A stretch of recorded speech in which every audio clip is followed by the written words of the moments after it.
Et salut à tous, j'espère que vous allez bien. Aujourd'hui, on se retrouve pour une nouvelle vidéo sur Clash Royale.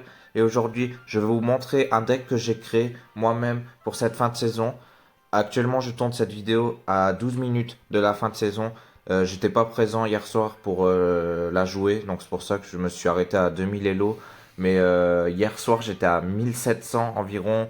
Je me suis dit, je vais quand même essayer de rush dans la nuit 300 d'élo.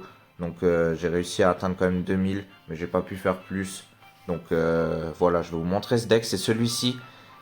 Alors de base, il faut savoir que je joue ce deck là, le Splash Yard, mais malheureusement le nerf sur la tornade fait très mal.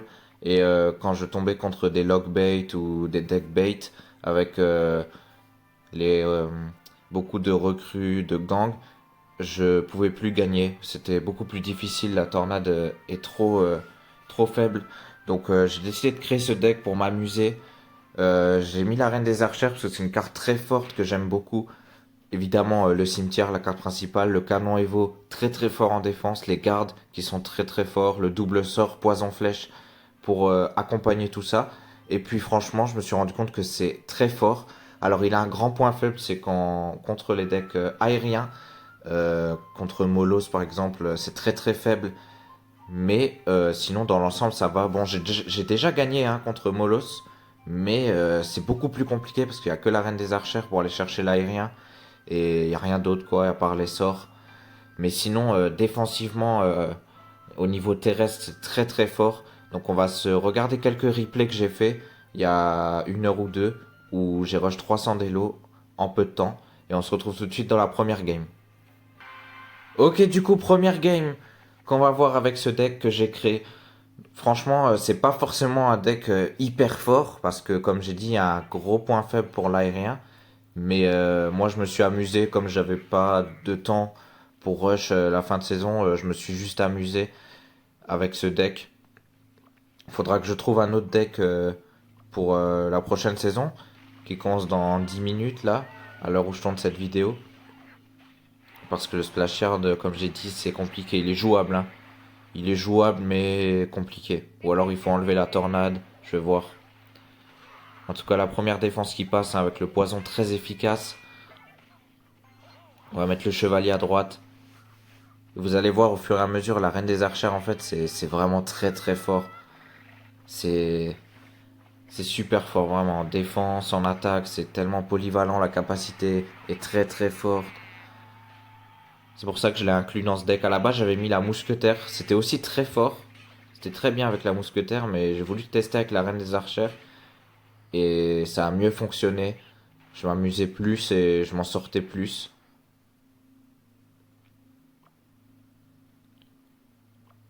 Ok, du coup, on a des recrues en face. Un deck assez chiant à affronter quand même parce qu'il spamme beaucoup l'adversaire. Et par exemple là avec une tornade faible comme elle est actuellement, j'aurais pas forcément pu gagner contre ce deck. Et là vous allez voir que mes défenses vont être très propres.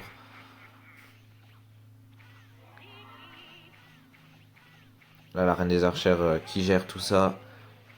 Et il décide de partir recrue au pont. On a le chevalier pour aller tanker toutes les recrues à l'aide des gardes et on rajoute le canon Evo qui détruit absolument tout. Et il n'y a plus rien sur la map. Bon, le canon Evo qui était peut-être un peu en trop là, pas forcément nécessaire, mais bon, au moins ça nettoie tout. Et on arrive sur le x2. Et malgré ses pushs, il n'arrive pas à accéder à la tour. On défend très bien. Là, il repart avec des recrues au pont. On va mettre un poison dévastateur. Le canon ici pour tanker le cochon et les sapeurs. Encore une bonne défense. Et franchement, les gardes très forts aussi. Qui vont subir un nerf là pendant la prochaine saison. D'ailleurs, ils vont mettre moins de dégâts. Bon, pour moi, c'est pas ça le problème. Pour moi, c'est les points de vie des gardes qui sont très forts. Mais bon, on verra quand même ce que ça va donner. Ça reste un nerf à voir. Alors, on a encore un canon ici. Pour l'instant, voilà, il a beau forcer avec ses recrues, on défend tranquillement. Et là, on a un très bon cimetière côté droit, avec le chevalier Evo, avec la reine des archères, également derrière en soutien. Et là, il y a beaucoup de squelettes, il y a les poisons qui s'ajoutent pour aller chercher les recrues. Et on met énormément de dégâts sur le premier cimetière. C'est ça qui est bien avec ce deck aussi, c'est que je peux tanker le cimetière uniquement, enfin en partie uniquement avec le chevalier. Je peux éventuellement mettre un feu à barbare ou des gardes. Mais en grande partie, je vais le tanker avec le chevalier. Ça m'oblige à jouer passif, à d'abord défendre et à choisir mes timings cimetières. Et là, il va y en avoir un autre. Il va mettre les recrues au pont, mais un peu trop tard, donc ça tank quand même au niveau du chevalier. Les flèches ici pour finir les gardes et les squelettes qui vont finir la tour. Première victoire du coup avec ce deck. Vous allez voir dans les prochaines games qu'il est vraiment très fort défensivement. Et d'ailleurs, on se retrouve tout de suite dans la prochaine game. Ok, du coup, game suivante contre un deck foreuse. Donc actuellement, si je prends l'exemple du Splash Yard, la foreuse c'est très compliqué. Encore que le deck qu'il a, notre adversaire, ça va. Mais quand c'est foreuse poison, le problème c'est qu'il a juste à garder son poison pour défendre le cimetière. Et c'est très compliqué de rentrer des dégâts. C'est gagnable, j'ai déjà gagné, mais c'est compliqué. Là, il n'a pas la version poison, mais de toute façon, avec ce deck, même s'il avait la version poison, on a les gardes pour défendre la foreuse qui sont très très forts. Et là, on va envoyer déjà un premier cimetière pour gratter un peu tranquillement. Un des archères ici. Les flèches. Et le feu à barbare, on prend un peu de dégâts. Mais c'est pas très grave. On s'en sort tranquillement.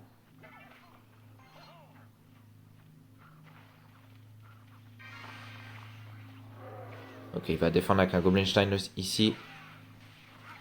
Mais ça va pas suffire. La capacité ici qui était un peu tôt. Je m'en souviens, je me le suis reproché à moi-même quand j'ai joué cette game. Je l'ai mis un tout petit peu trop tôt. Si je la mets une voire 2 secondes plus tard, je mets encore plus de dégâts, mais c'est pas très grave. On prend quand même un très bon avantage là sur cette capacité.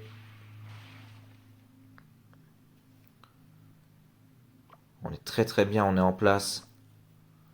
On va cycler tranquillement les flèches pour pas perdre d'élixir. Il va envoyer les gardes au pont. On répond avec nos gardes.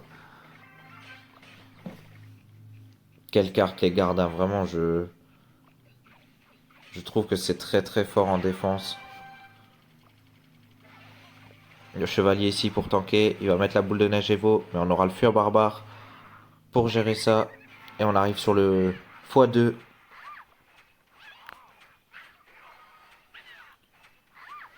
Avec la reine des archères qui va arriver. On va mettre la capacité peut-être, oui, pour aller chercher directement le Goblinstein, le poison. Ici pour terminer ce Goblinstein. Et en même temps prendre le canon. Voilà, on enlève tout. Les gardes pour la foreuse. On rajoute le feu à barbare. Pour pas que la boule de neige nous fasse trop mal. Avec le ralentissement. Et là on envoie un cimetière directement. On va mettre les flèches.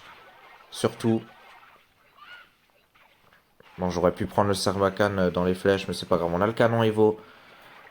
On a les gardes pour la foreuse. On rajoute le feu à barbare pour pas que la boule de neige fasse de value comme d'habitude. Et on garde notre avantage pour l'instant, tranquillement. On repart fond de map avec la reine des archères, le chevalier pour tanker la berserker qui va finalement aller sur le canon. Les gardes pour la foreuse toujours. La boule de neige Evo. Et comme d'habitude, le feu à barbare. On a toujours notre défense pour la foreuse, il n'y a pas de souci. On rajoute les flèches ici pour pas que le Sarbacane fasse trop de dégâts. Et là, on va pouvoir peut-être partir. Chevalier Evo, cimetière peut-être. Oui, malheureusement, il sera tanké par les gardes. Le chevalier, il n'aura pas le temps d'avancer. On a quand même une bonne pression là. Avec le poison. Il rajoute le Goblinstein. On garde notre bon avantage. Le canon assez haut pour aller gérer rapidement ça. Les gardes toujours pour la foreuse. La boule de neige, on s'y attend. Fuir barbare. Voilà, on a notre défense. On est en place tranquillement.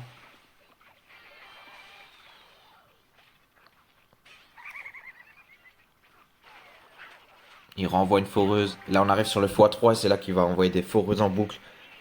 Et c'est donc là qu'il va falloir être solide Là, on va prendre un peu de dégâts d'ailleurs. Parce que le chevalier, c'est pas forcément suffisant. En plus, avec la boule de neige. Puis à barbare ici. On va gratter un peu avec le poison. Sa capacité qui n'est pas très utile. Les gardes, on rajoute le feu à barbare parce qu'on sait qu'il met la boule de neige.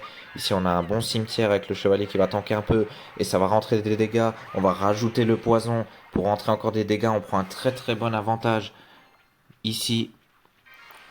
Mais c'est pas fini parce que là, il peut renvoyer encore 2 ou 3 foreuses parce qu'il cycle très très rapidement. Le Gomenstein qui est géré, les gardes qui vont aller chercher la foreuse, le feu à barbare. C'est parfaitement fait ici. On met un cimetière pour mettre un peu de pression pour éviter qu'il nous spamme trop. On rajoute le poison. Et là, on a juste à défendre. On va mettre les flèches sur la foreuse. Un peu tôt, les flèches. On rajoute le feu à barbare. Ça aurait pu me coûter la game. Ces flèches un peu tôt. Mais on s'impose quand même. Donc voilà, là, contre foreuse, d'habitude, j'ai un peu de mal avec le splash yard. Mais là, c'est vrai qu'avec les gardes en supplément du feu à barbare, c'est très fort. Et du coup, on se retrouve tout de suite dans la game suivante.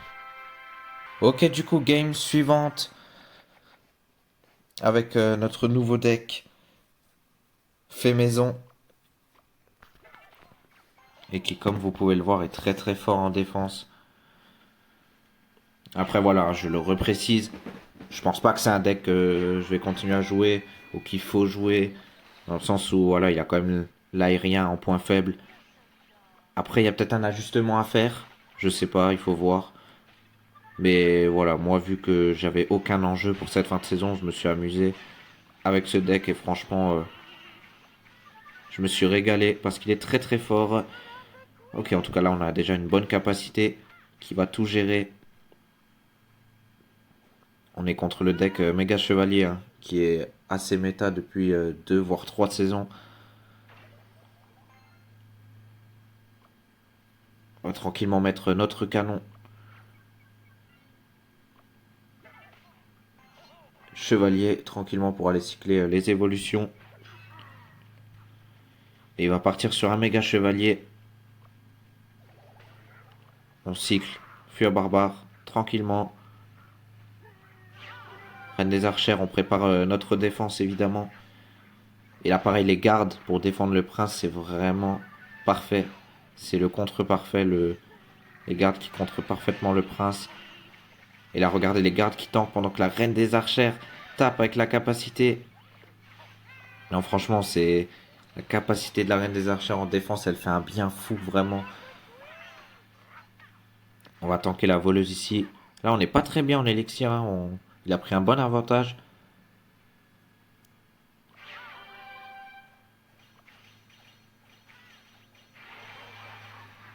On va directement tuer la reine des archères ici. Et on entre dans le x2. Et il va construire avec un méga chevalier Evo. Fond du terrain. Puis à barbare. On va mettre la reine des archères pour préparer notre défense encore une fois. Le canon Evo qui va arriver pour aller gérer les gardes côté gauche. Et donner un coup de main côté droit, les gardes qui vont tanker le saut du méga chevalier. Les flèches côté gauche, le chevalier. Regardez, il n'y a plus rien. La défense est bonne. On a pris 0 dégâts sur la tour. On va tenter une petite pression ici. Parce qu'il n'y a plus de dague sur la tour et on va rentrer beaucoup de dégâts. Il va pas flèche. Il aurait peut-être dû flèche parce que là il prend beaucoup de dégâts. Non, il voulait absolument insister en attaque sauf qu'on a le canon et les gardes. Puis le chevalier. Puis la reine des archères. On a tout ce qu'il faut. La reine des archères qui va finir tout ça. Là on sait qu'il va mettre la capacité. On va tanker comme ça. Puis avec le canon. On va prendre 2 coups de reine des archères quand même. Les flèches côté gauche. Il va forcer ensuite côté droit vu qu'on a mis les flèches. Mais ça va évidemment pas suffire. Même si ça va rentrer quelques dégâts. Parce qu'il y a un gobelin lance qui a connecté sur la tour. Mais on est encore très très bien. Le cimetière ici. Mais il a le méga chevalier Evo au pont malheureusement. Mais au moins ça nous permet de l'isoler. Et de le défendre tranquillement pendant que le prince est bloqué sur le cimetière. Voilà, donc le méga chevalier là il est géré. Les flèches pour aller gérer les chauves-souris Evo. Le canon qui va terminer le prince. Voilà, donc moi je sais très bien qu'il va mettre le méga chevalier sur mon chevalier. Mais au moins le méga chevalier il est isolé, on peut le défendre tranquillement. Allez, on va tanker les gardes ici. Les sapeurs, pardon. On va mettre les gardes à notre tour. Et on arrive sur le x3. On est toujours devant. On n'a plus qu'à appliquer de bonnes défenses. À gratter au poison, comme ici. Et puis c'est bon. Chevalier. Fuir barbare ici. Pour aller tanker le saut. Le canon. Qui va défendre pendant qu'on tanque tout ça. Avec les gardes, les flèches. Et il n'y a plus rien. C'est défendu. La reine des archères qui termine le boulot. Et là on peut partir en pression. Chevalier cimetière. On peut laisser taper à gauche. Vu que c'est pas la tour qui nous intéresse. On met un poison sur la tour. Pour mettre encore plus de pression. Et ici on a encore un canon Evo. Qui va finir le boulot. Les flèches qui finissent la reine des archères. Et les sapeurs. Et on va s'imposer tranquillement. Les défenses ont été très solides. Et vous voyez quand c'est terrestre. Il n'y a aucun problème. Donc j'ai pas montré de replay aérien. Parce qu'il me semble que j'en ai que un ou deux. J'ai une victoire et une défaite. C'est ça, j'en ai eu deux. C'était 2 Molos et j'ai une victoire, une défaite. Donc ma défaite c'était contre Molos Foudre. Évidemment il foudre la reine des archères, j'ai plus rien en aérien. Et l'autre je crois que c'était Molos Boule de Feu et j'ai réussi à m'en sortir. Donc voilà. Et ben voilà, d'ailleurs on finit cette vidéo sur la fin de saison. 2013 d'élo pour moi, donc j'ai pas pu jouer. Et on espère être présent pour la prochaine fin de saison. J'espère que cette vidéo vous aura plu. N'hésitez pas à me le dire en commentaire, à liker, à vous abonner. On se retrouve pour d'autres vidéos sur cette fin de saison. Ciao tout le monde.